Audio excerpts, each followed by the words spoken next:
Je fixais mon compte Sberbank. 4,6 millions de dollars. L'argent que j'avais gagné, économisé, investi avec soin, disparu, transféré il y a 20 minutes. Je l'ai donné à ta sœur, dit papa, s'adossant comme un roi. C'est ma préférée, et c'est ma responsabilité d'assurer son avenir. Tu n'as même pas d'enfant. C'est une décision familiale. Puis la sonnette retentit. Le visage de papa devint livide.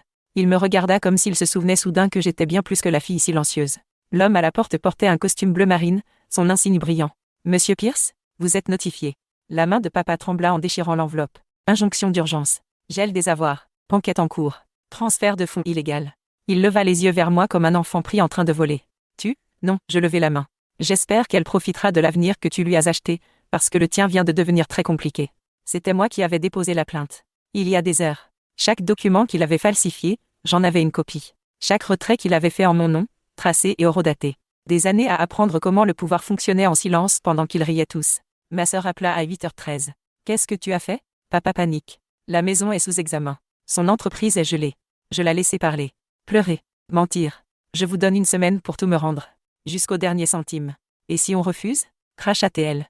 Alors j'arrête de jouer les discrètes, et le tribunal voit tout. Cet après-midi-là, j'entrai dans le bureau de papa sans prévenir. Je posai une épaisse enveloppe sur son bureau.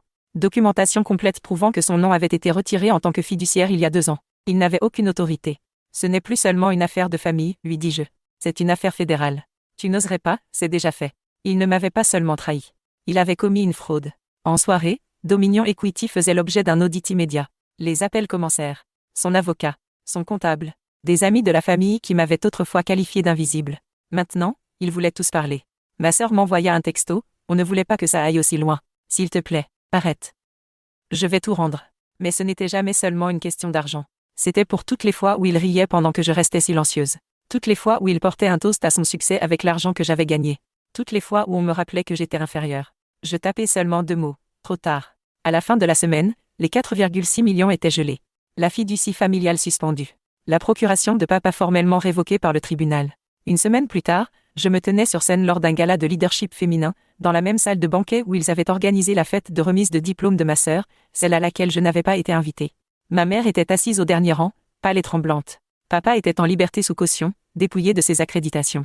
Je parlais de la façon dont on apprend aux filles à rester silencieuses, à se faire petites, à disparaître, et comment j'avais cessé de me faire petite. Toute la salle se leva. Je regardais ma mère, la femme qui m'avait dit que je n'étais pas faite pour les grandes choses, et la regardais pleurer. Ils ne m'avaient pas brisée. Ils avaient construit la femme qui ne pouvait pas être brisée.